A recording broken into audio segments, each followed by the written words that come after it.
I believe life to be a river. What makes a river beautiful?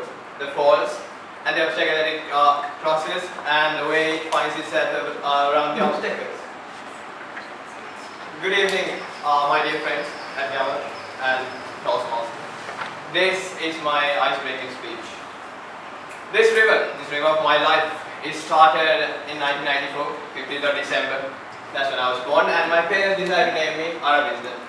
They were hoping like at the top of their minds, they were hoping that I would rise above the normal people and actually represent what my name says. But I really didn't want to do that. I didn't want to be special. I didn't want to be noticed. I just wanted to be a normal guys. And in school, I never studied. I just wanted to be the fun guy. I played with people. I played cricket matches. I did everything I could, and I was the most hated student in the class. I would get punished every day. That was my life. And then the scholarship thing came up. It was in grade 3. The stress was huge for my parents. I didn't care. They put me to a class. And in that class, I met these creatures called females. They were annoying. They were shut up. I hated them. Okay? Basically, I hated them. So this is what I did. There was one. Her name was Pim. I still remember her. She was scoring more than everybody else. At that moment, I felt that I was being diminished. So I made it my target to beat her. I made it my target to beat her every day. Then, within the first 3 weeks, I was the first of the class. In the tuition class, of course, in school, I was still an idiot. I was the first of the class. I was trying to be the best because of that, not because my parents wanted me to. And because of that, during grade 5, because of the practice I got because of that, because of this rivalry, sorry for me to stop. Because of this rivalry, I got this practice for exams, and I did the grade 5 scholarship. And with that, I got selected at Royal College. And then my life entirely changed. I used to think I was special after scholarship. I mean, I actually got through from the student school to my Royal College, and that was a big saying to most people. I was big-headed. And then I was put with 175 other people. All of them have got same marks. All of them are focused on studies. All of them are focused on doing what teachers have told. I'm the only odd sheep. So I want to be like them. I want to be accepted. Because before I didn't want to be accepted. After the scholarship, I got these marks. I was recognized.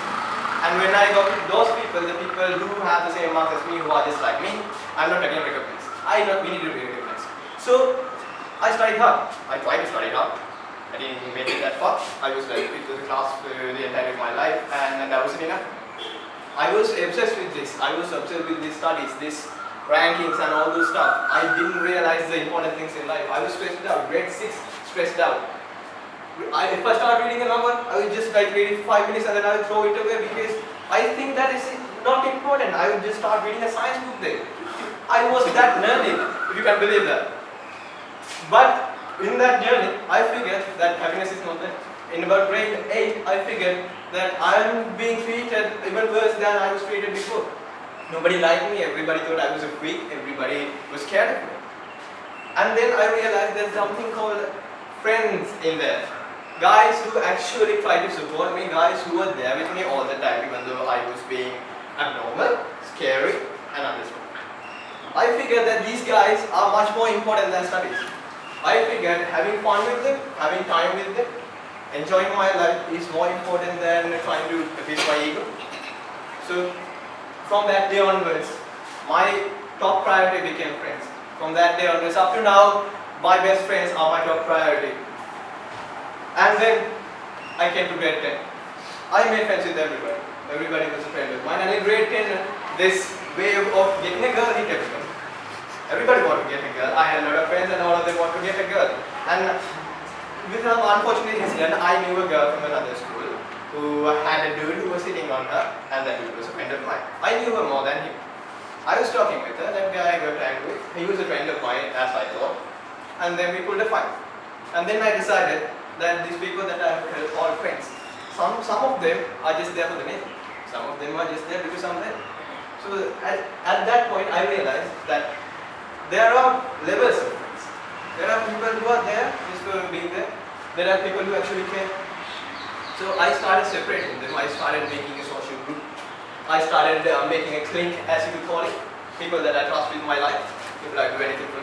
And the people who are just called friends and then hang out, and if we come to something like filming, I would just go. So I changed because of that. I changed because of the people around me. And in grade 10, I went back to the thing that I despised in grade 10. The person that people did. Even my friends, they didn't like it. They didn't leave me though. They didn't like it. They told me that I'm being different, I'm being weird, I'm being protective of things, and not caring about others. I'm just, what do you call the balloon? Nothing inside. That actually hurt. And then, after grade 10, that happened during O-levels. I actually kind of messed up O-levels because of that. I was messed. And then grade 12. That was a time when people, their selfishness came to the topmost. Studies, everybody wants to study, nobody wants other people to pass. Because the engineering faculty was the dream, everybody wanted to go there. And from the friends that I had from the beginning, there were 3 of them with me in class. The only people who actually hung out with me because I was kind of selfish, like when I was back there. And then, in those years, I realized one thing. It's always people think different. I think in a different way and other people think in a different way. The people have different priorities. If I expect them to treat me the same way that I treat them, I will probably end up getting lost. I will probably end up getting hurt. I will probably end up dating someone. And I decided that I can't discriminate people just because they don't like me or they don't treat me the same way that I treat them.